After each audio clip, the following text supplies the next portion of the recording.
Je vais vous parler ce matin de mécénat d'entreprise avec à la fois des notions juridiques, des notions fiscales simplifiées, rassurez-vous, mais malgré tout, il y a des aspects juridiques et fiscaux à connaître.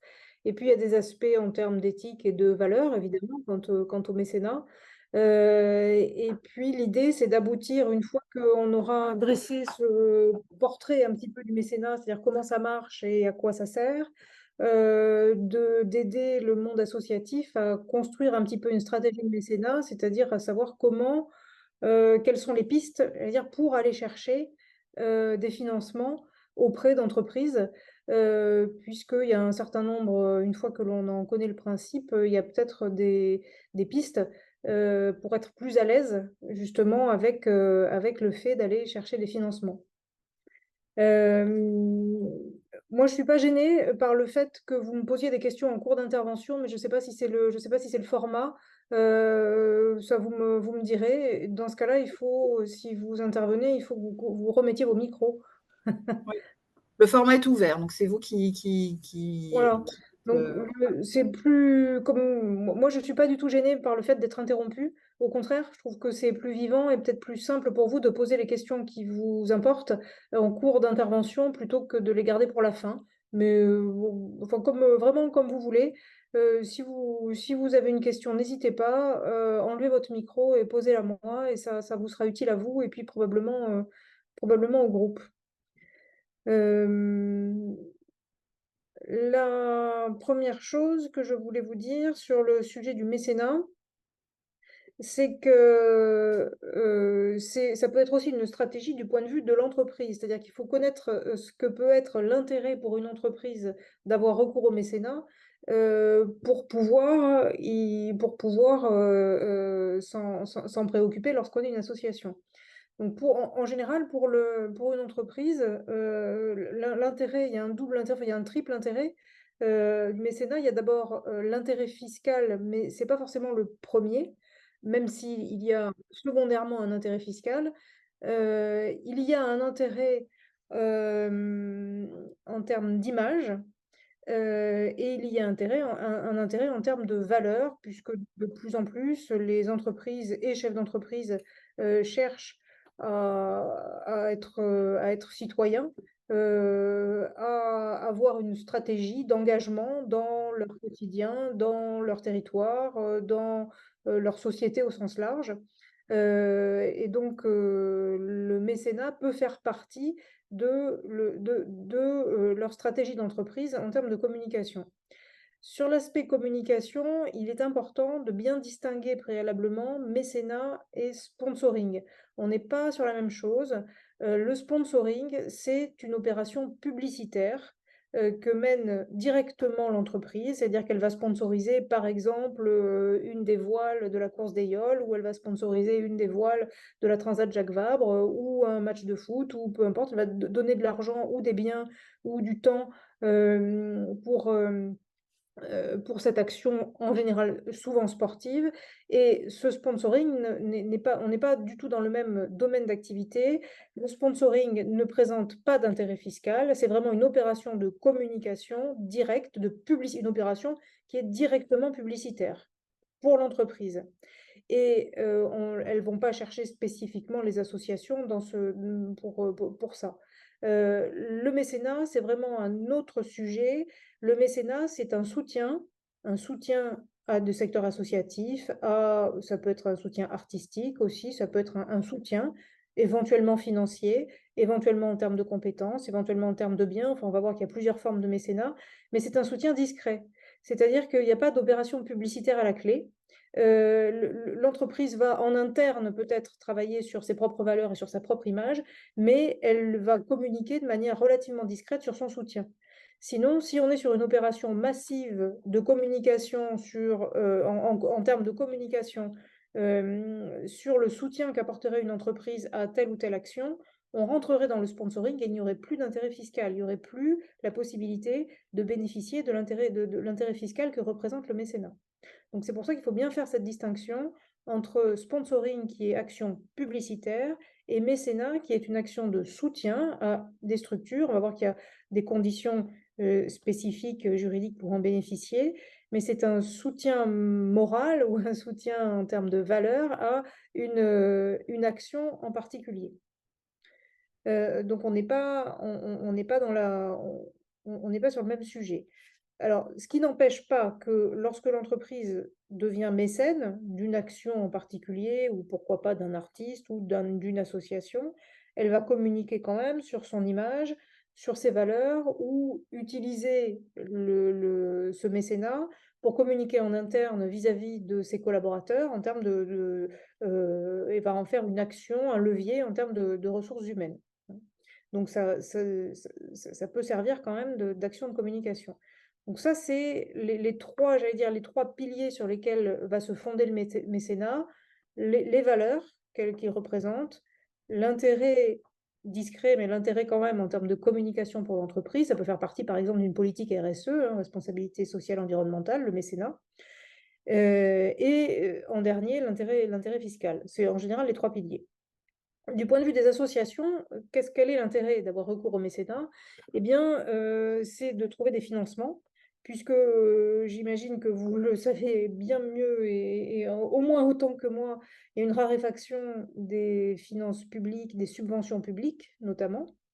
Il peut y avoir dans certaines associations également une raréfaction des cotisations, parce que l'engagement bénévole, malheureusement, diminue avec le temps, chronologiquement.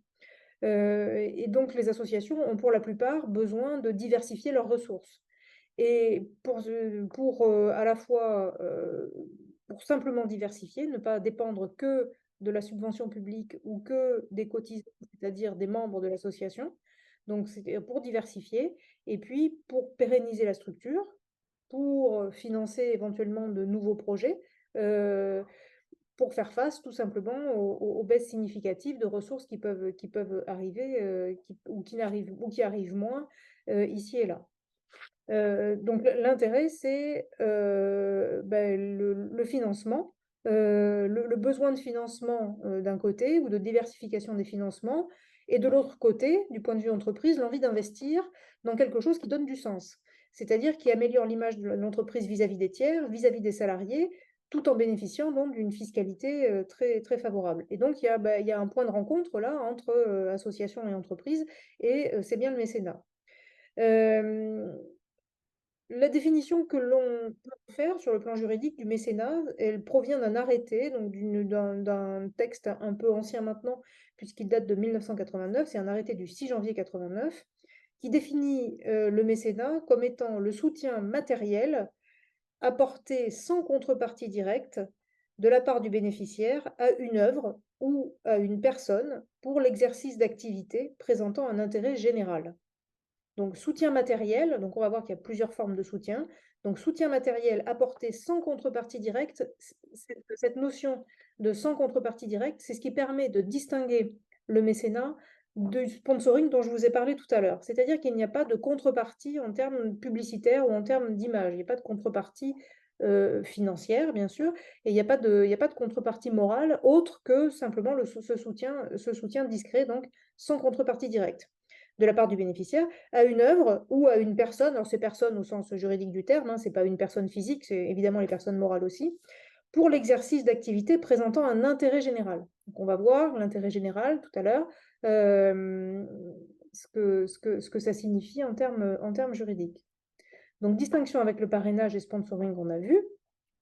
Les contreparties possibles pour l'entreprise, elles doivent être sans contrepartie directe, c'est-à-dire avec des contreparties qui seront très minimes, où il doit y avoir, nous disent les textes, en général les textes, et je ne vais pas vous en imposer la lecture parce que c'est le Code général des impôts qui nous dit ça, mais le texte nous dit qu'il doit y avoir une disproportion marquée entre le don et la valorisation de la prestation rendue, et la tolérance fiscale en la matière est de 25%, c'est-à-dire qu'il doit y avoir une disproportion entre ce que donne l'entreprise et ce qu'elle reçoit en termes de valorisation de son don. C'est-à-dire que, par exemple, une entreprise elle va pouvoir financer, par exemple, je donne un exemple, quelques exemples concrets, financer, par exemple, l'organisation d'un spectacle, ou contribuer à financer, pas forcément contribuer, financer entièrement, mais contribuer à financer l'organisation d'un spectacle et n'avoir comme contrepartie, non pas des remerciements à non plus finir, et puis son logo, le nom de son entreprise dans tout le qui serait projeté avant le spectacle lui-même, pendant le spectacle, après. Il y aurait pas tout ça, il y aurait juste son nom inscrit discrètement, par exemple, sur la plaquette qui promeurait ce spectacle en question. Donc ça serait une disproportion. Là, on parlerait fiscalement de disproportion marquée entre le don et la valorisation de la prestation. De la même manière, par exemple, que toujours, si je prends cet exemple du spectacle, la contrepartie que pourrait obtenir l'entreprise, ça serait peut-être quelques invitations qui seraient données à l'entreprise en question, qui pourrait en faire bénéficier ses contacts, ses fournisseurs, ses salariés, ses partenaires, quels qu'ils soient. Voilà, ça serait une contrepartie, mais tellement faible, j'allais dire, par rapport à le don qui a été fait par l'entreprise, qu'il serait négligé, entre guillemets, par l'administration et que ça serait quand même une opération de mécénat. Donc il peut y avoir aussi zéro contrepartie en termes de communication et d'image pour l'entreprise, hein. Mais c'est entre 0 et 25%, entre la valeur, j'allais dire, du don et la valorisation de la prestation qui serait éventuellement rendue par la structure bénéficiaire du mécénat. Donc ça va être, par exemple, hein, c'est ce que j'ai donné, la mention du nom de l'entreprise sur un message, sur un programme, sur une affiche, sur un site internet. Voilà, mais la mise en avant, j'allais dire, de l'entreprise sera beaucoup plus discrète qu'en matière de sponsoring. Donc voilà pour cette contrepartie possible en termes d'image entre le don et ce que restitue éventuellement l'organisme. Comment l'entreprise va pouvoir donner quelque chose? Elle va pouvoir donner en numéraire, c'est-à-dire qu'elle va pouvoir donner en argent une somme forfaitaire définie qui sera discutée justement entre l'entreprise et l'association mécénée. Donc elle va pouvoir donner de l'argent, elle va pouvoir donner une enveloppe budgétaire, elle va préférer financer en matière, et ça je vous le redirai parce que c'est vraiment important, de manière générale, elle va préférer financer des projets plutôt que du fonctionnement. L'entreprise va rarement dire: «Moi, je finance votre association à hauteur de X euros chaque année pour une durée indéterminée pour l'année à venir». C'est beaucoup plus facile d'obtenir un financement lorsqu'on présente un projet en particulier, lorsqu'on demande le financement pour un projet.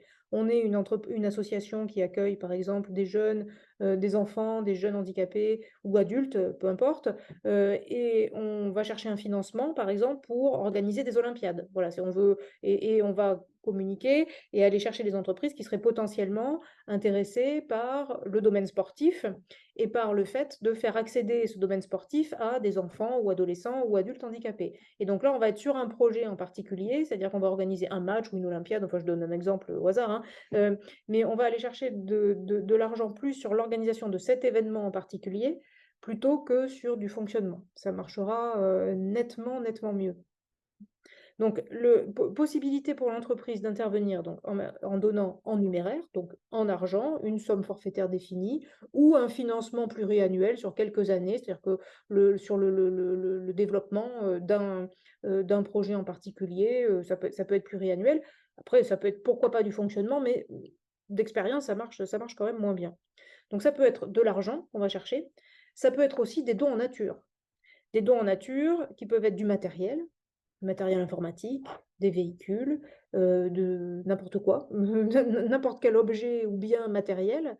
Ça peut être des biens périssables aussi, les marchandises. Je pense notamment aux banques alimentaires et Restos du Cœur, etc., organismes associatifs qui récupèrent des biens périssables comme ça dans les supermarchés ou auprès de grossistes.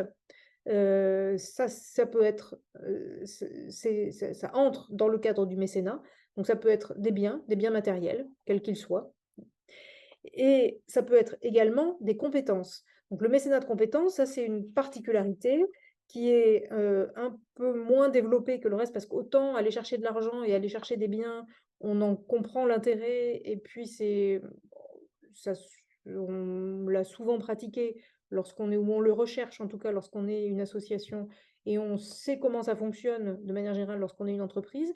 Mais il y a une troisième forme de mécénat qu'on connaît moins, qui est la mise à disposition de salariés. C'est la mise à disposition de compétences. C'est-à-dire qu'une entreprise peut, au titre du mécénat, mettre à disposition d'une association pendant un temps à déterminer ensemble, c'est un ou plusieurs de ses salariés.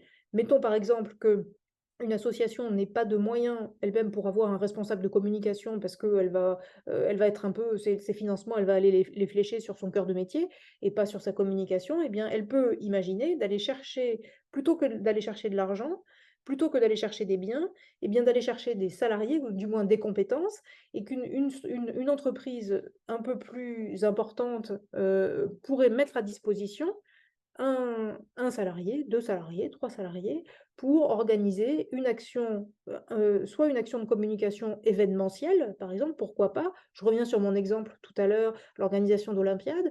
Eh bien, si on n'a pas de service com en interne, on peut très bien, via du mécénat, aller chercher de l'argent pour financer cette opération, des biens, pourquoi pas, je sais pas quoi, des véhicules ou des objets, qui pourraient servir pour l'organisation des olympiades et aussi, pourquoi pas, aller chercher des compétences en matière de communication, des salariés qui seraient chargés de communication et qui seraient détachés par leur entreprise à hauteur de quelques heures par-ci par-là, ou quelques jours, ou pourquoi pas quelques semaines si vous tombez sur une entreprise particulièrement généreuse en la matière, et qui viendraient aider l'association à mettre en place sa politique de communication, par exemple pour un événement, mais ça peut être une politique de communication plus globale, mettre en place, pourquoi pas, un site internet. Si je n'ai pas les compétences en interne pour le faire, eh bien, pourquoi pas aller les chercher auprès d'un mécène.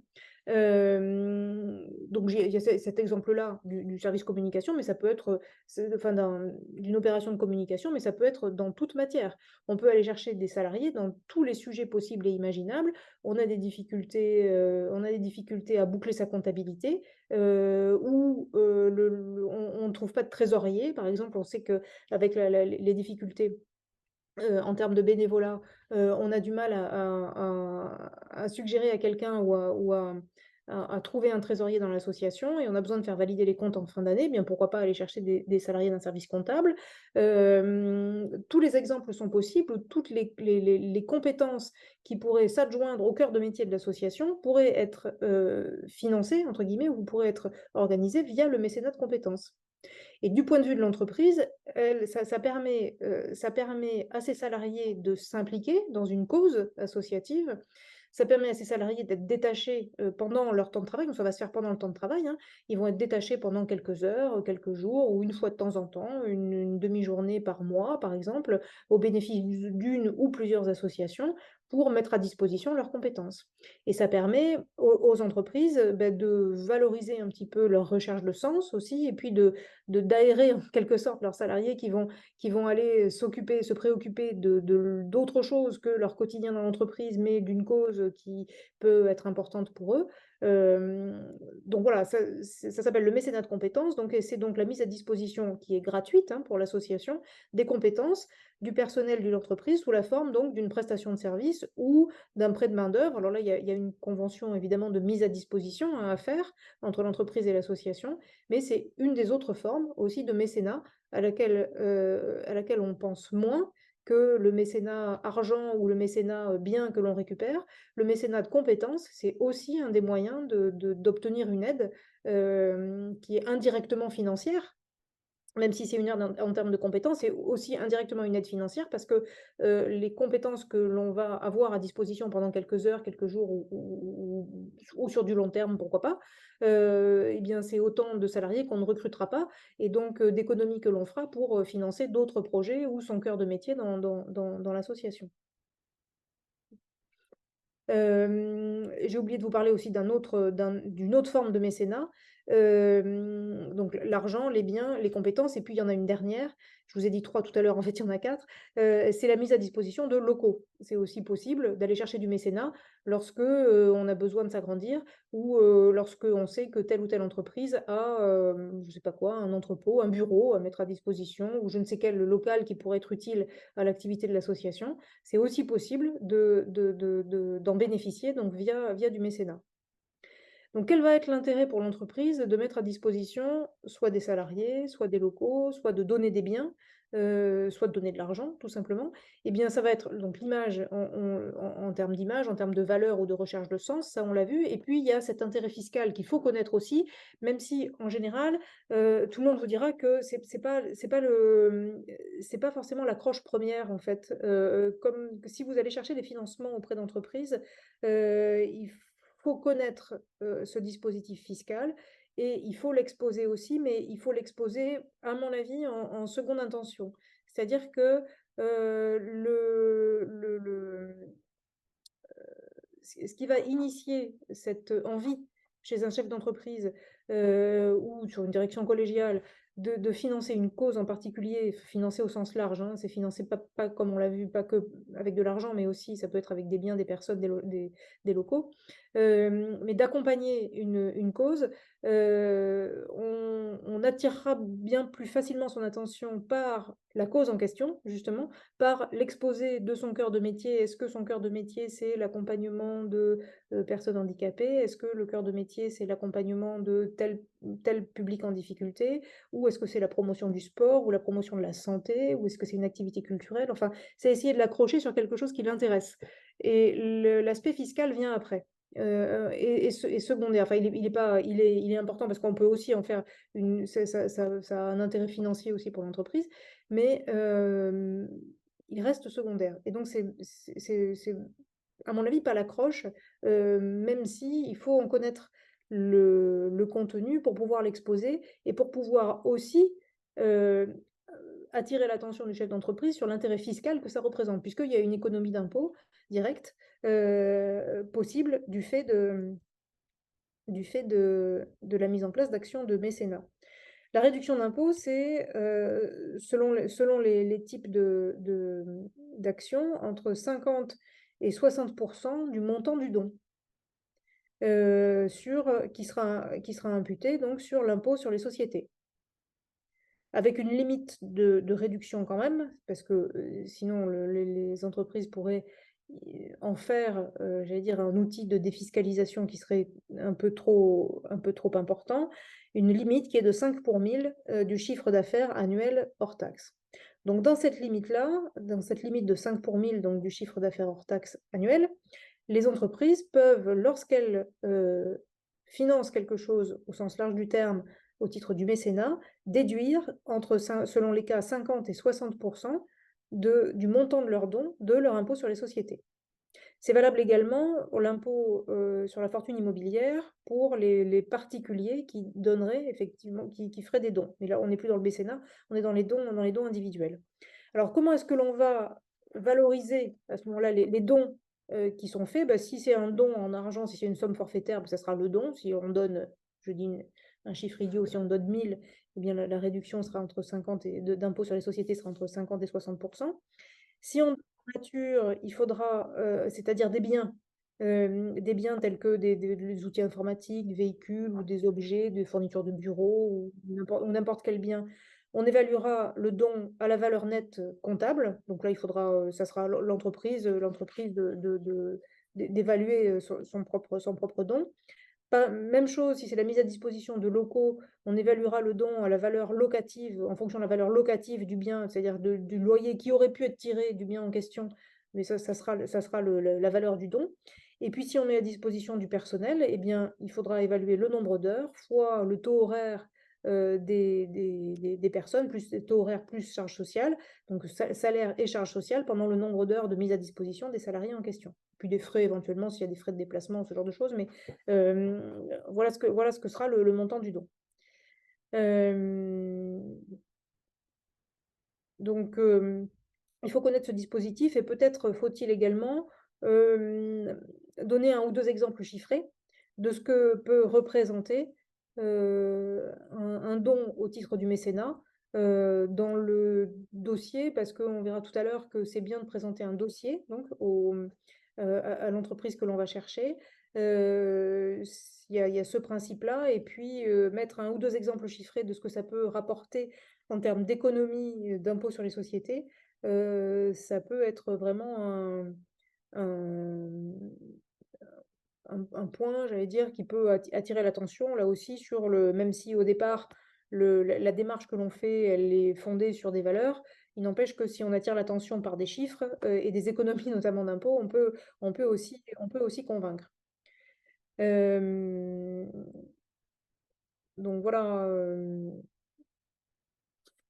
voilà quelques exemples. Il faudrait qu'on soit devant un tableau pour vous les faire, mais vous en trouverez des exemples de ce que peut représenter une réduction d'impôt, euh, par rapport aux dons. Euh, Ensuite, est-ce que tous les organismes peuvent bénéficier de dons, donc ouvrant droit à cette réduction d'impôt? Le Code général des impôts nous dit sur le sujet que ça va concerner les œuvres ou les organismes d'intérêt général. Donc, l'intérêt général, c'est une notion qui en réalité est fiscale. Elle va être définie, ça paraît surprenant, mais par le Code général des impôts. Donc, l'intérêt général, ça suppose que trois conditions soient réunies pour que l'on soit une association ou un organisme d'intérêt général, parce qu'il n'y a pas que les associations qui peuvent être d'intérêt général, il y a aussi les fondations, les fonds de dotation, les fondations d'entreprise et un certain nombre d'organismes qui peuvent être d'intérêt général. Donc, la première chose, c'est que sa gestion soit bénévole et désintéressée. Ça signifie que les dirigeants de l'association ne doivent percevoir aucune rémunération, sauf dans certaines limites. Alors, il y a certaines exceptions et certaines limites, mais de manière générale, il vaut mieux retenir que la gestion de l'association, c'est-à-dire les dirigeants, je parle pas des salariés, parce que les salariés, eux, de l'association reçoivent une rémunération, évidemment, en tant que salariés, mais je parle des dirigeants statutaires, c'est-à-dire souvent président, membre du conseil d'administration ou membre du bureau en fonction de l'organisme statutaire qui est prévu par l'association. Donc, il faut que ces dirigeants-là ne perçoivent pas de rémunération. Gestion, première chose, gestion bénévole et gestion désintéressée. Euh, Deuxième chose, la gestion de l'association ne doit pas être lucrative, c'est-à-dire qu'elle ne doit pas entrer en concurrence avec le secteur marchand et elle ne doit pas être fiscalisée, puisqu'on peut être une association et être soumise aux impôts, y compris aux impôts commerciaux. Donc l'association non lucrative, c'est celle qui n'est pas en concurrence avec le secteur marchand et qui n'est pas fiscalisée et qui, encore une fois, qui est en gestion désintéressée, ce qui ne l'empêche pas, par ailleurs, d'avoir des activités commerciales, alors commerciales au sens au sens habituel du terme, c'est-à-dire qu'elle peut mener des actions, cette association peut mener des actions pour justement gagner de l'argent sans pour autant qu'elle devienne une association qui serait intéressée. Par exemple, créer un événement, créer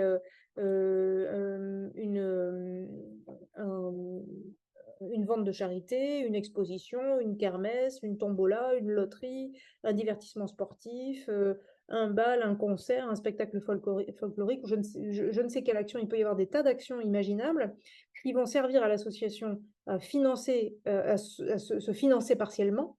Ça n'empêche pas ces activités, si elles restent accessoires à l'activité principale de l'association, ces activités accessoires ne la font pas devenir pour autant à gestion qui serait intéressée, entre guillemets, ne la font pas devenir lucrative. Le caractère non lucratif d'une association, ça signifie simplement que les bénéfices qui, en fin d'année, sont constatés, parce qu'on peut faire des bénéfices et même on doit faire des bénéfices lorsqu'on est une association. En tout cas, il vaut mieux parce que c'est avec ces bénéfices-là qu'on pourra investir. Donc, les bénéfices qui sont comptablement constatés en fin d'année sont réinvestis à 100% dans l'association, c'est-à-dire qu'ils ne servent à rémunérer personne. Les bénéfices ne doivent pas être, contrairement à une entreprise commerciale, les bénéfices ne sont pas redistribués entre les dirigeants de l'association. Les bénéfices, ils restent dans l'association personne morale et ils vont servir soit à être placés en report à nouveau ou à être placés à différents investissements pour les années suivantes dans l'association. Donc le caractère non lucratif, c'est ça, c'est que les bénéfices ne sont pas reversés aux dirigeants et les activités commerciales, s'il y en a, restent accessoires, doivent rester accessoires. Et enfin, c'est la troisième condition pour une association soit qualifiée d'intérêt général, elle ne doit pas fonctionner au profit d'un cercle restreint de personnes. Donc elle doit œuvrer dans le cadre de l'intérêt général. Le Code général des impôts nous cite, donc, outre ces 3 conditions, donc, je les rappelle, hein, gestion bénévole et désintéressée, caractère non lucratif et ne pas fonctionner au profit d'un cercle restreint de personnes.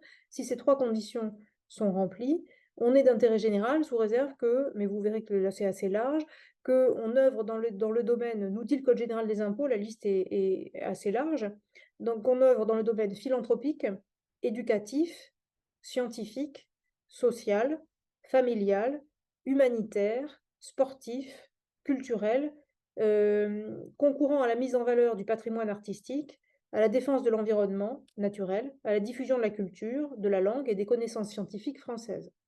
Vous voyez qu'on est quand même, il y a presque tous les secteurs d'activité du secteur associatif qui sont concernés. Donc là, de ce point de vue-là, par contre, le type d'activités qui peuvent bénéficier de cette notion d'intérêt général et donc de la possibilité de percevoir des dons au titre du mécénat est relativement large, sous réserve de respecter donc ces critères-là: gestion bénévole, désintéressée, non lucrative et pas de cercle restreint de personnes. Donc on trouve qui là-dedans? Eh bien, les associations, loi 1901, sous réserve de respecter ces conditions. Les fondations, qu'elles soient ou pas reconnues d'utilité publique. L'utilité publique, c'est autre chose que l'intérêt général, hein. L'association reconnue d'utilité publique, c'est qu'elle bénéficie d'un décret. Donc les pouvoirs publics l'ont considérée comme étant d'utilité publique. Ça peut être aussi des établissements d'enseignement supérieur ou artistique. Ça peut être des associations simples, loi 1901, non reconnues d'utilité publique, mais loi 1901. Ça peut être des associations cultuelles aussi. Ça peut être des associations de bienfaisance.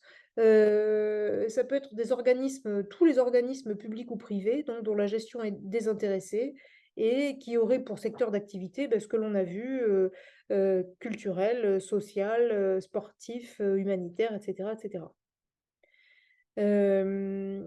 Peu importe d'ailleurs que quelqu'un a levé le doigt, quelqu'un lève le doigt. Oui, oui, bonjour. Bonjour. En fait, je me posais la question, quand on est une société coopérative d'intérêt collectif, Mhm. qu'on a des activités, alors certes lucratives, mais par contre qui sont des activités d'utilité sociale et environnementale. Imaginons nettoyage de mangroves, protection de la nature. Que l'argent généré est réinvesti dans la structure, que effectivement les membres des sociétaires, enfin, en tout cas les membres du conseil d'administration sont bénévoles. Est-ce que ça peut être considéré comme une structure d'intérêt général, en sachant que c'est une SIC et que donc ça a un statut généralement quand même d'entreprise? C'est un peu la question que je me pose. Alors, à ce stade, non. Le Code général des impôts, en tout cas, n'inclut pas dans la liste des structures susceptibles de bénéficier des dons au titre du mécénat, elle n'inclut pas les organismes qui sont constitués en société, y compris même lorsque les sociétés en question n'ont... Alors, on ne peut pas dire qu'elles n'ont pas de caractère lucratif, parce qu'elles ont un caractère lucratif, mais même si leur gestion est désintéressée, ou en partie désintéressés, ils ne font pas partie de la liste effectivement de ceux qui peuvent bénéficier du mécénat. Enfin, ils peuvent bénéficier de dons, ça aucune difficulté, mais ce ne seront pas des dons défiscalisables. D'accord. Okay. C'est juste Merci. ça. Très Ça clair. n'empêche Merci. pas d'aller chercher du soutien auprès d'entreprises, mais qui auront peut-être moins d'intérêt fiscal à soutenir la structure. D'accord. Très bien. Merci.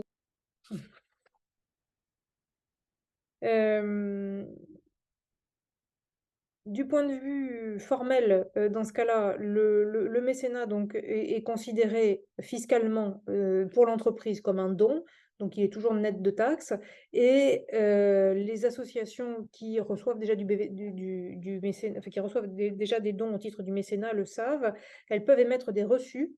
C'est un CERFA spécifique qui permet à l'entreprise de bénéficier de l'avantage fiscal, mais sachant que si l'entreprise n'a pas reçu de reçu, justement, elle peut quand même déduire les sommes, sous réserve qu'elle justifie effectivement du don de ces sommes auprès enfin, des sommes ou des équivalents de sommes, puisque encore une fois, c'est pas que de l'argent. Elles peuvent les déduire quand même impôt sur les sociétés si jamais le reçu n'a pas été délivré ou pas délivré dans les temps. Euh, donc, euh, donc voilà pour ce qu'est le mécénat. Alors, comment est-ce qu'on va pouvoir réaliser des opérations de mécénat? Eh bien, lorsqu'on est une entreprise, on peut aller chercher une association parce qu'on est intéressé par sa cause. Donc déjà, l'association, toutes les associations qui communiquent sur leur mode de fonctionnement, sur leur cœur de métier, sur la cause qu'elles représentent, comme celle que vous avez, la défense de l'environnement, par exemple, ça peut être toutes les causes utiles socialement, le soutien des personnes en difficulté ou autres, enfin, tout ce que j'ai précédemment cité. Donc, soit l'entreprise va aller chercher l'association, pourquoi pas, ça peut arriver, mais ça suppose quand même que l'entreprise soit déjà pas mal outillée, qu'elle soit suffisamment importante pour avoir une politique de mécénat ou une politique de responsabilité sociale et environnementale qui fasse qu'elle aille elle-même chercher les associations. Ça peut arriver, mais c'est peut-être pas ce sur quoi il faut se fonder, c'est-à-dire en espérant être, même si on doit, lorsqu'on est une association, communiquer sur ce que l'on fait, il faut pas attendre non plus qu'on vienne par miracle vous chercher sous prétexte que votre action est noble.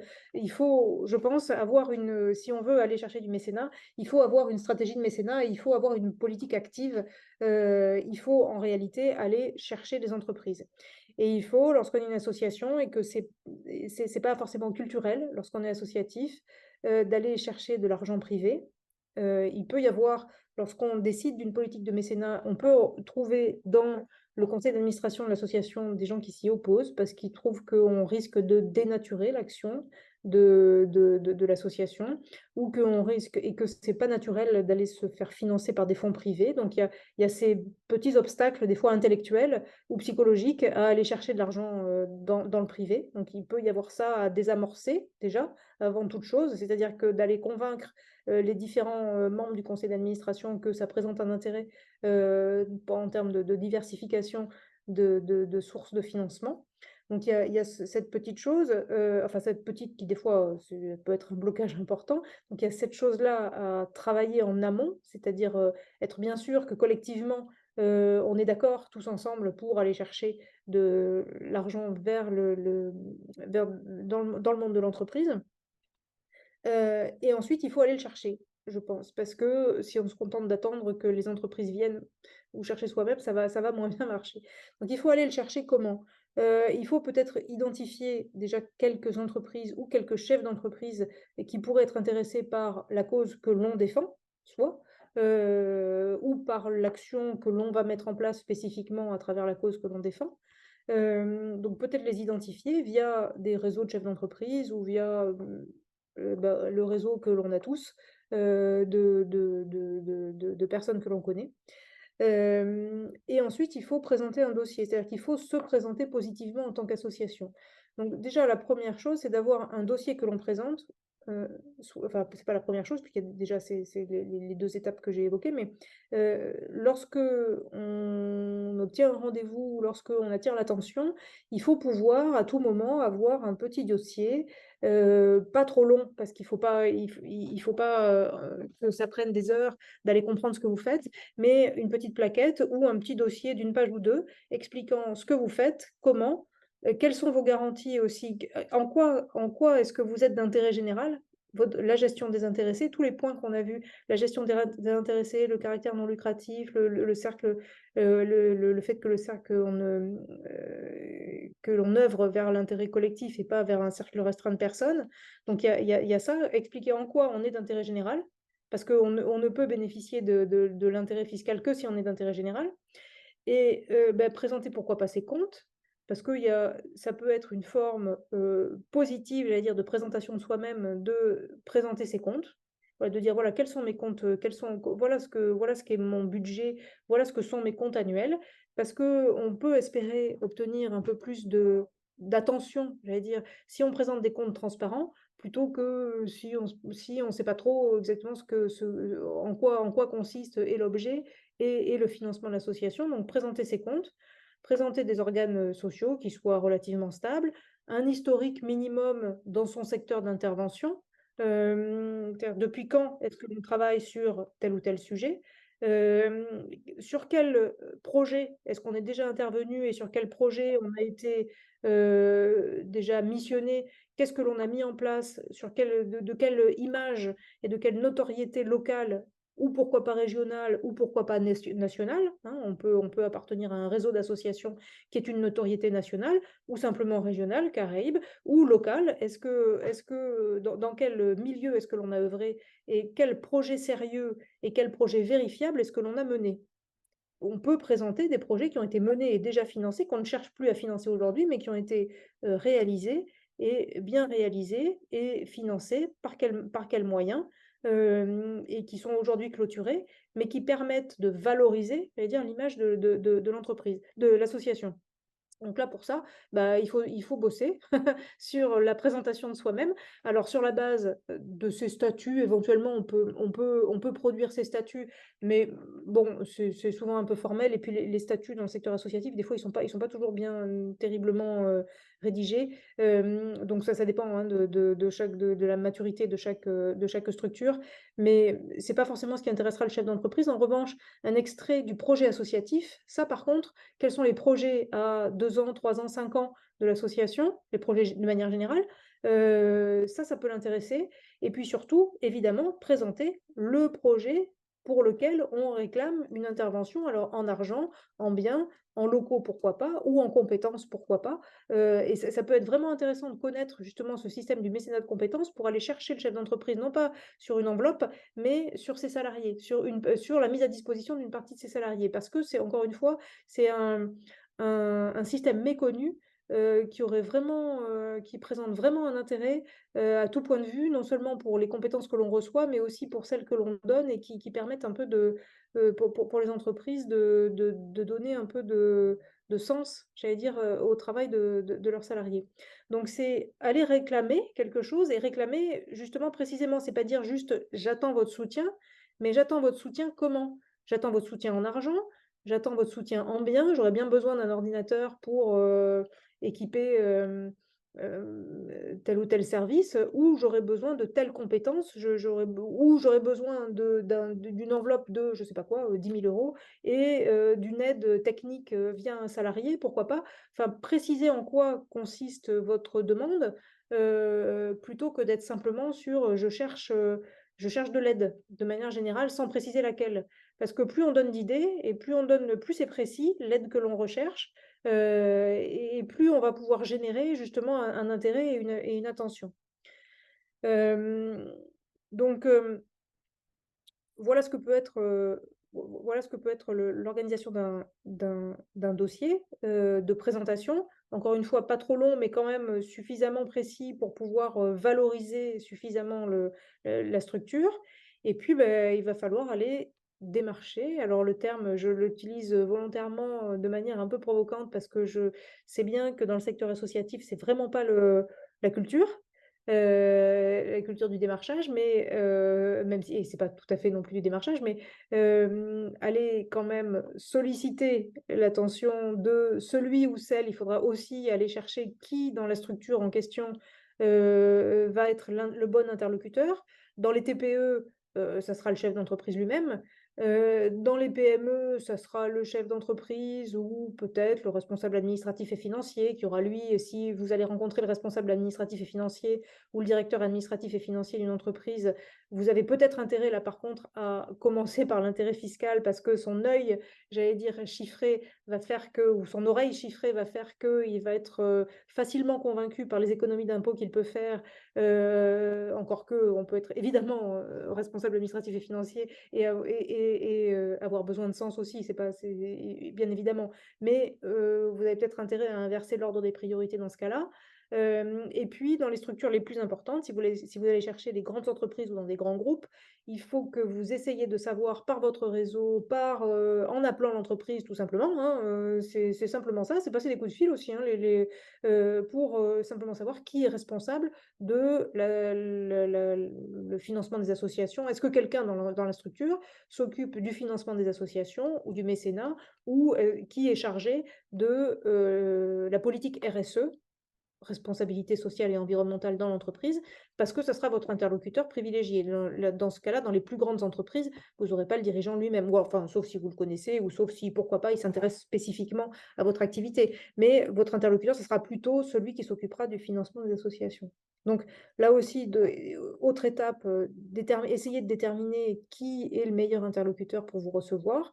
Et puis, eh bien, il faut se présenter et tenter d'obtenir, tenter de convaincre de l'intérêt d'obtenir une action au titre du mécénat, qu'elle soit financière, qu'elle soit matérielle, qu'elle soit en termes de compétences.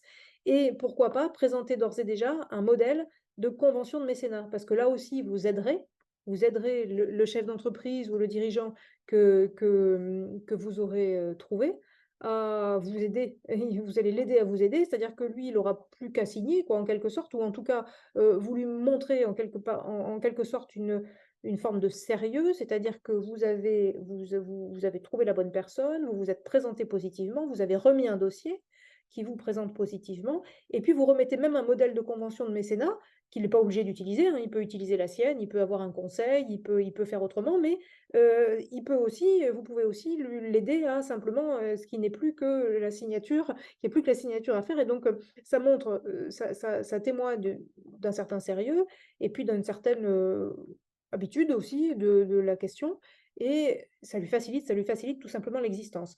Alors, qu'est-ce qu'on met dans une convention de mécénat? Il faut toujours qu'il y ait une convention, enfin, même si ça existe, je sais qu'en pratique, ça n'existe pas toujours, mais idéalement, il faudrait avoir une convention de mécénat. D'abord pour bien se mettre d'accord sur quels sont les engagements réciproques, prévoir une durée aussi. Là encore, il est plus facile d'obtenir quelque chose au titre du mécénat sur un projet particulier ou sur une durée déterminée, même si en soi, pour sécuriser ses propres financements, ses propres finances d'association, on aimerait bien avoir du financement sur 10 ans, 15 ans, 20 ans, mais c'est pas tellement ce sur quoi il faut tabler.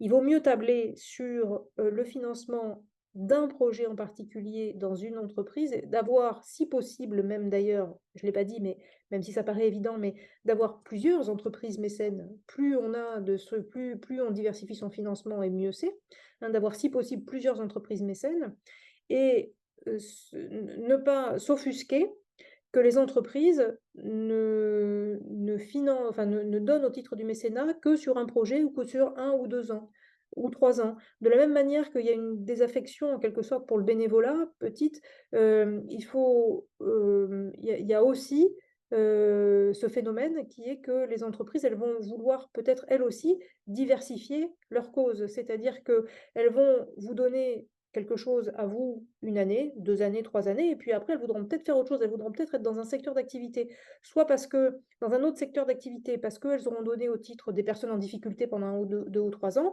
et puis qu'elles vont vouloir un peu travailler sur la défense de l'environnement, dans le cadre de leur stratégie RSE. Donc pendant 2 ou 3 ans, elles voudront plutôt axer leur financement sur des actions au titre de la défense de l'environnement. Et puis, elles voudront passer peut-être au secteur culturel. Enfin, il ne faut pas s'offusquer de ça. Il faut admettre, si on cherche du mécénat, que c'est plus sur des projets, et sur des projets qui soient sur une durée déterminée et qui peuvent changer dans le temps, sans pour autant qu'il y ait de désaffection, j'allais dire, vis-à-vis de l'entreprise. C'est simplement il faut effectivement, si on a une stratégie de mécénat, la mettre en œuvre auprès de plusieurs entreprises de manière à, si possible, sécuriser un peu les financements auprès de plusieurs personnes. Donc, qu'est-ce qu'on met dans cette convention de mécénat? Eh bien, les engagements des uns et des autres. Donc, pour l'entreprise, est-ce que c'est un don en argent? Combien? Sur combien de temps? Est-ce que cet engagement en argent, il est délivré en une fois ou par trimestre, semestre, etc. Est-ce que c'est un don en nature? Combien? Pourquoi? Est-ce que c'est du matériel? Combien? Pourquoi? Enfin, pas pourquoi, mais combien, à quel moment, quel type de matériel? Est-ce que c'est du personnel? Dans ce cas-là, c'est pareil, pendant combien de temps, sur quelle période? Donc, préciser leur affectation également, et définir les contreparties. parce qu'il y aura des contreparties à la convention de mécénat. C'est-à-dire que l'association, elle, lorsqu'elle reçoit quelque chose, eh bien, elle va donner en contrepartie quoi? Eh bien, peut-être citer le nom de l'association, de l'entreprise lors de son événement, ou inscrire le nom de l'entreprise quelque part, ou donner des places de spectacle, ou simplement, ça peut être participer à l'assemblée générale de l'association, ou devenir administrateur dans l'association. Ça peut être des différentes formes contrepartie que donnera l'association au mécénat et qui permettront donc à l'entreprise mécène d'avoir un retour en quelque sorte sur en termes de communication, sur ce qu'elle pourra produire ensuite. Donc, il faut définir ses contributions, il faut définir ses engagements et prévoir également la durée de la collaboration et les possibilités d'y mettre fin également. C'est-à-dire que si pour l'entreprise, par exemple, il y a une difficulté économique majeure à un moment donné, il faut que l'entreprise ait la possibilité dans sa tête de se dire, si je me retrouve en grave difficulté économique, je dois pouvoir mettre fin à la convention de mécénat. Ou à l'inverse, on peut s'entendre aussi sur la restitution de biens, c'est-à-dire que des biens peuvent être soit donnés, peuvent être aussi prêtés. Auquel cas, s'ils sont prêtés, eh bien, ils doivent être restitués. Ils sont restitués à tel moment. Donc ça, c'est vraiment une périodicité qui est à définir. On peut s'entendre aussi sur un processus de communication, de transparence financière, c'est-à-dire à quel moment est-ce que l'association va faire le bilan, j'allais dire, des financements ou des dons qu'elle a reçus et à quel moment est-ce qu'elle va rendre compte de l'utilisation de ces dons. Ça, c'est vraiment important également dans la politique, dans la stratégie de mécénat, d'avoir une stratégie de mécénat qui soit avant, comme j'ai dit, c'est-à-dire comment est-ce que l'on approche une entreprise et qu'est-ce que l'on fait, qu'est-ce que l'on prévoit pour essayer de la séduire, entre guillemets. Mais il y a aussi de la séduire après, c'est-à-dire faire un suivi. Parce que ça, on oublie souvent, et les structures l'oublient souvent, c'est-à-dire qu'elles reçoivent tel ou tel bien, puis elles oublient de rendre compte ensuite. Alors que ça paraît, lorsqu'on l'expose, ça paraît évident. C'est-à-dire que si on a reçu un don, quel qu'il soit, ben, on rend compte de ce qu'on en a fait. Et ça veut dire qu'à minima, lorsqu'on est une association, et qu'on s'est fait financer pas forcément par de l'argent, encore une fois, hein, mais qu'on s'est fait aider sur la mise en place de tel projet, ben, on envoie un compte rendu à la fin, lorsque le projet se termine, on envoie un compte rendu à ses financeurs publics lorsqu'on reçoit des subventions, et puis ses financeurs privés si on a des entreprises. Donc ça fait partie de la stratégie aval aussi du mécénat, si on a une politique de mécénat, c'est d'entretenir la relation avec son ou ses mécènes, non seulement en l'ayant créé, mais pendant aussi, et aussi après, en rendant compte et en poursuivant la relation par la reddition de comptes en fait sur ce que l'on a fait et sur la façon dont on a utilisé les fonds. Et ça permet peut-être d'ailleurs, pourquoi pas, si possible, à l'occasion d'un rendez-vous, d'essayer d'obtenir des financements ou un soutien matériel, encore une fois, ou autre, pour l'avenir, pas seulement sur ce qui s'est passé. Donc, voilà pour ce que je voulais vous dire aujourd'hui. Bien sûr, il y a du mécénat possible aussi pour les entreprises via la création d'une fondation d'entreprise ou d'un fonds de dotation. Mais ça, c'est c'est un sujet un peu plus technique, c'est un autre mode de fonctionnement et de financement des structures. J'ai exposé pour ma part à peu près tout ce que je voulais vous dire sur le mécénat et sur cette possibilité donc pour les structures associatives de mettre en place une politique, entre guillemets, une stratégie de mécénat. Avez-vous des questions de votre côté?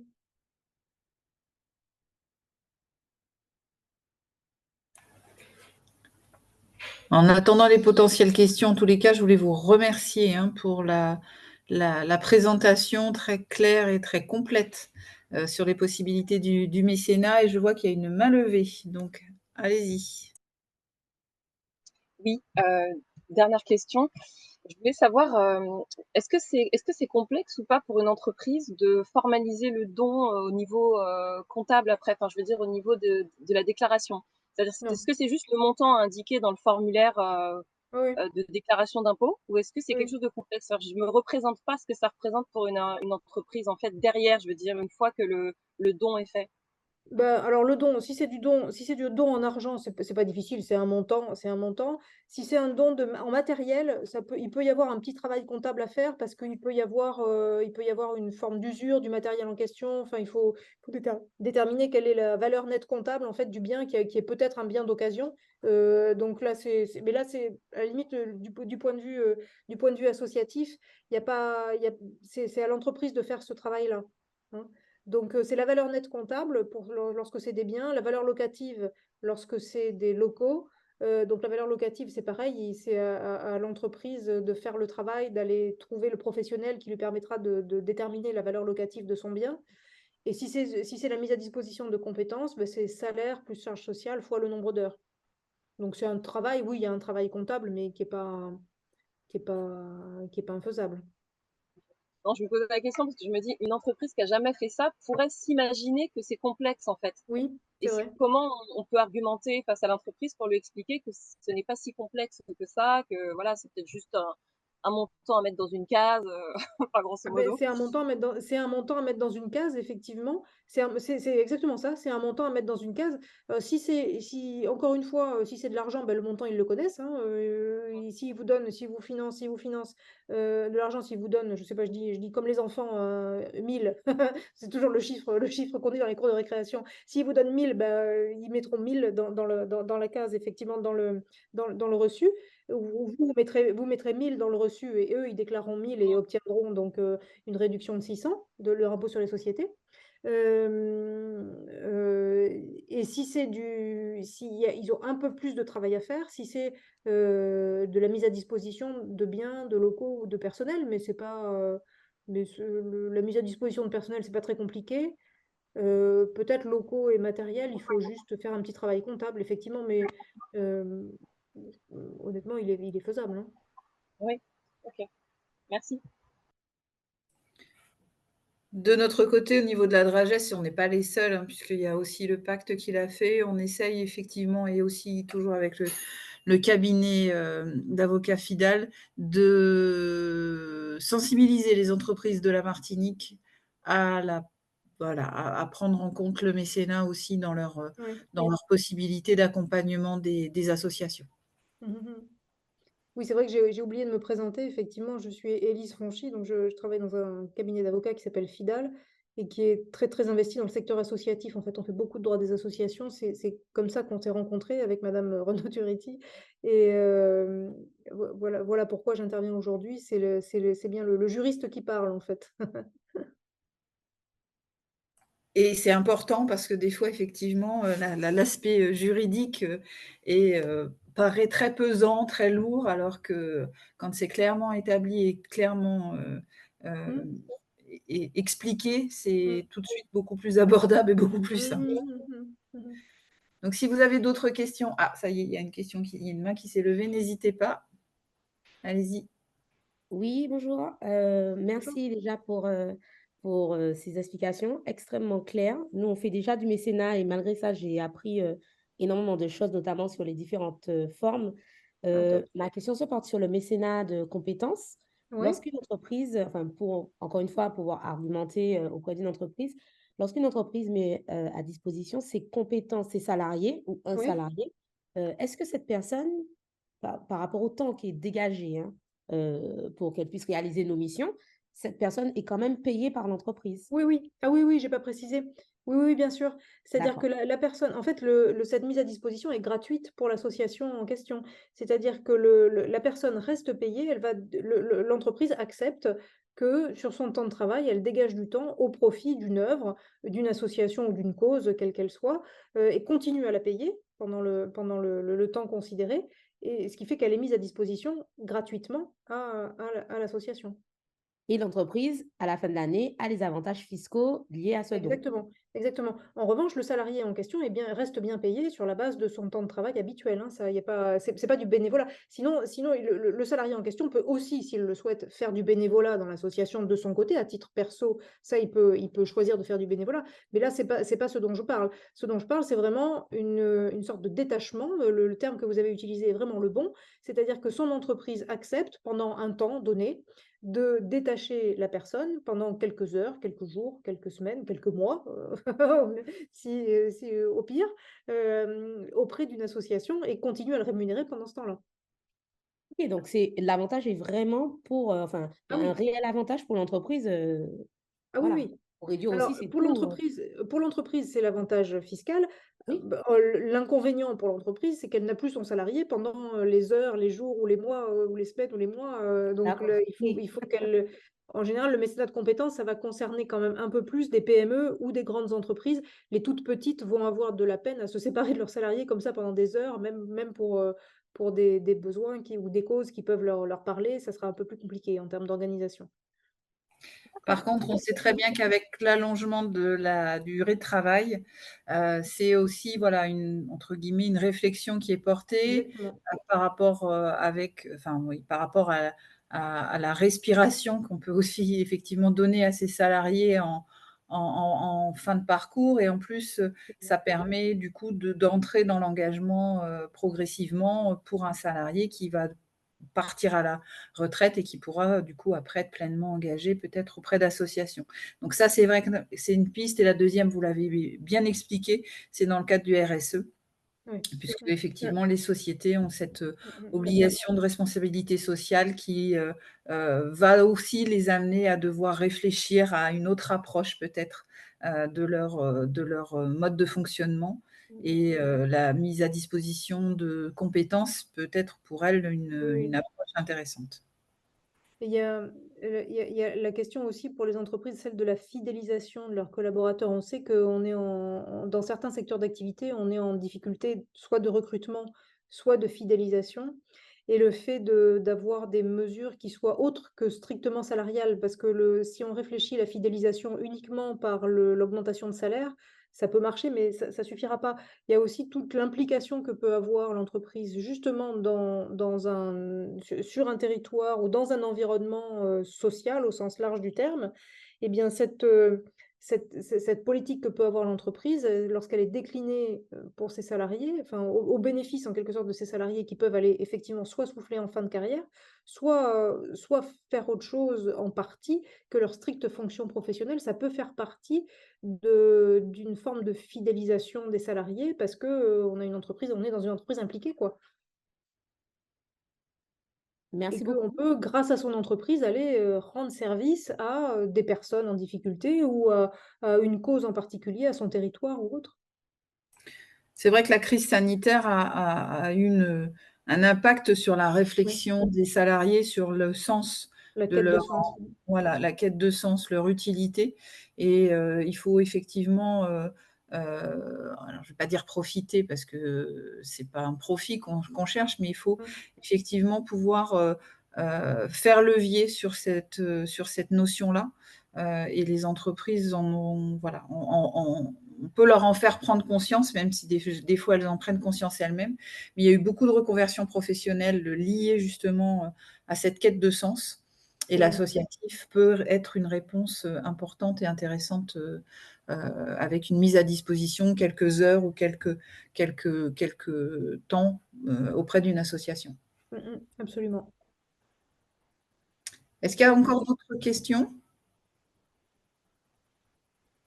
Eh bien, s'il n'y en a plus, en tous les cas, on vous remercie pour votre participation, madame Fonchy. Je pense que c'est le début d'un partenariat que l'on Bah, pourra avec mener. plaisir, avec grand Et plaisir.